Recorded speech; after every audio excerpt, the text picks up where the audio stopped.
Assalamualaikum warahmatullahi wabarakatuh. Perkenalkan, nama saya Delsa Gita Bualemo dengan NIM 1057311114522. Saya dari kelas akuntansi 22E. Di sini saya akan menjelaskan contoh kasus mengenai revitalisasi pabrik tekstil PT Usaha Karya dengan materi penerapan manajemen kualitas dan cara menghasilkan produk secara efisien melalui peningkatan produktivitas. Jadi saya akan menjelaskan 4 poin dalam kasus ini, yaitu yang pertama, permasalahan apa yang dihadapi oleh PT Usaha Karya, upaya apa yang diterapkan dalam menyelesaikan masalah tersebut, serta hasil apa yang telah didapat dari upaya yang dilakukan, dan pengalaman berharga apa yang dapat diambil dari kasus ini.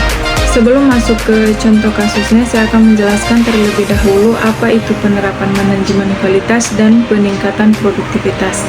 Jadi penerapan manajemen kualitas dan peningkatan produktivitas adalah dua konsep yang sangat terkait dan penting dalam dunia industri.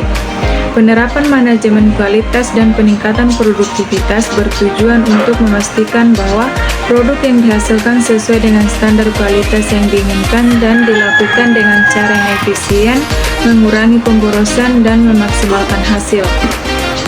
Baik, sekarang kita masuk ke contoh kasusnya.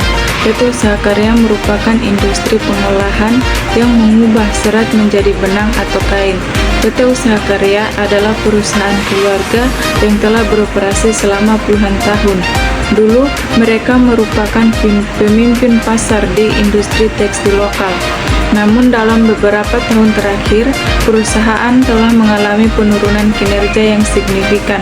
Penjualan menurun, biaya produksi meningkat, dan pangsa pasar mereka direbut oleh pesaing yang lebih inovatif dan efisien. Permasalahan yang dihadapi oleh PT Usaha Karya.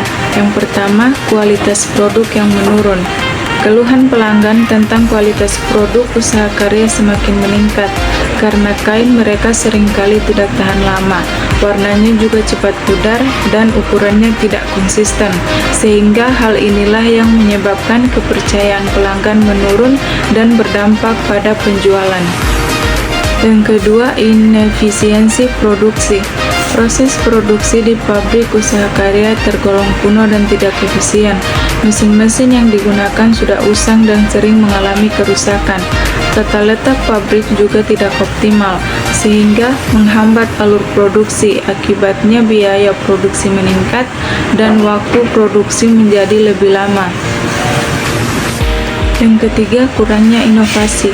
Usaha Karya kurang berinvestasi dalam penelitian dan pengembangan produk baru.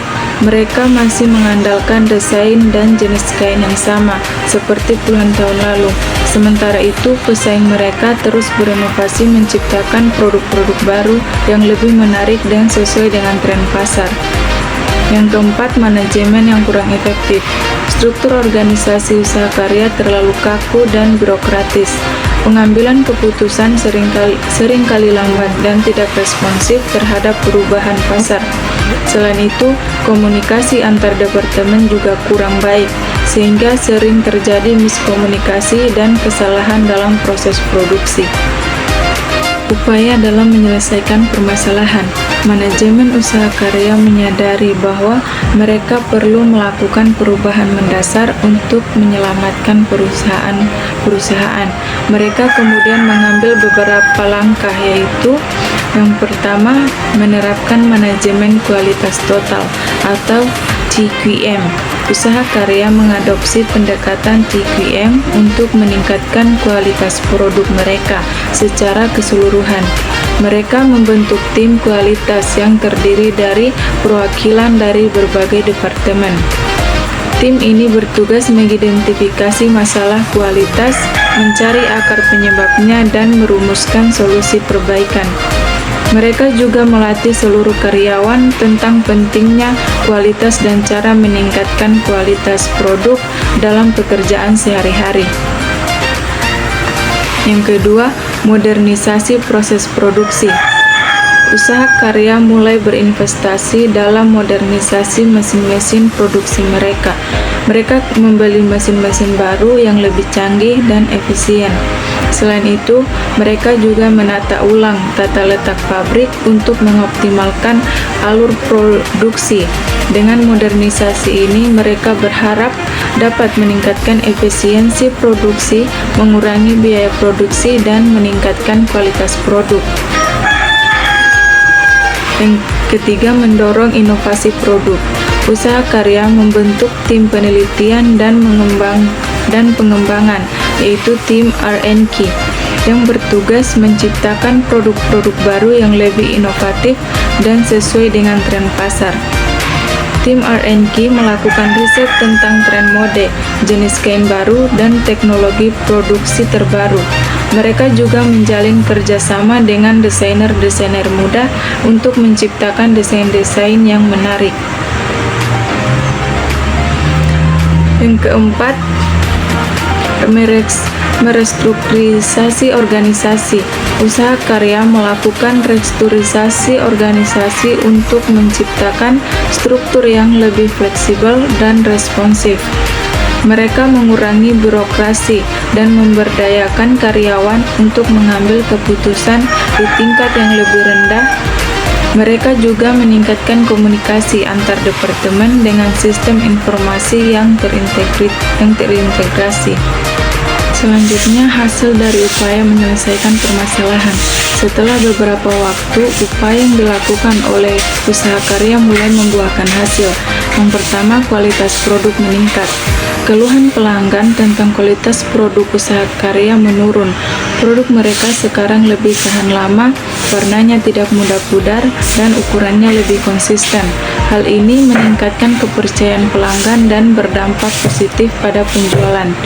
Yang kedua, efisiensi produksi meningkat. Dengan modernisasi mesin dan penataan ulang tata letak pabrik, efisiensi produksi usaha karya meningkat secara signifikan. Waktu produksi menjadi lebih singkat, biaya produksi menurun, dan kapasitas produksi meningkat. Yang ketiga, inovasi produk berhasil. Tim R&Q usaha karya berhasil menciptakan beberapa produk baru yang laris di pasaran. Produk-produk ini tidak hanya meningkatkan penjualan, tetapi juga memperkuat citra merek usaha karya sebagai perusahaan yang inovatif. Yang keempat, kinerja keuangan membaik. Dengan peningkatan kualitas produk, efisiensi produksi, dan inovasi produk, kinerja keuangan usaha karya membaik secara signifikan. Penjualan meningkat, keuntungan meningkat, dan pangsa pasar mereka kembali meningkat. Pengalaman berharga yang dapat diambil dalam kasus ini. Dalam kasus PT Usaha Karya telah menunjukkan bahwa manajemen kualitas dan peningkatan produktivitas adalah kunci untuk mencapai keberhasilan dalam bisnis. Adapun beberapa pelajaran berharga yang bisa diambil dalam kasus ini, yaitu yang pertama, kualitas adalah prioritas utama. Perusahaan harus selalu mengutamakan kualitas produk mereka. Yang kedua, efisiensi produksi penting. Perusahaan harus terus berupaya meningkatkan efisiensi produksi mereka. Yang ketiga, inovasi adalah kebutuhan. Perusahaan harus terus berinovasi menciptakan produk-produk baru yang sesuai dengan tren pasar. Yang keempat, manajemen yang efektif dibutuhkan. Perusahaan membutuhkan manajemen yang efektif untuk mengkoordinasi seluruh upaya peningkatan kualitas dan produktivitas.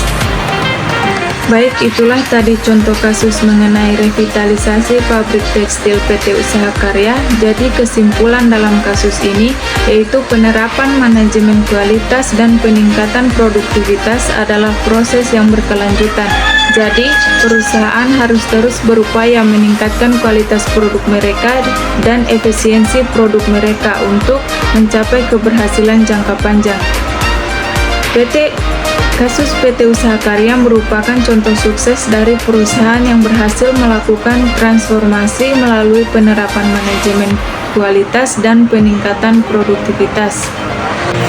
Baik, itulah tadi contoh kasus mengenai revitalisasi pabrik tekstil PT Usaha Karya dalam materi penerapan manajemen kualitas dan cara menghasilkan produk secara efisien melalui peningkatan produktivitas yang saya ambil dalam tugas kali ini. Lebih dan kurangnya mohon dimaafkan. Wabillahi taufiq wal hidayah. Wassalamualaikum warahmatullahi wabarakatuh.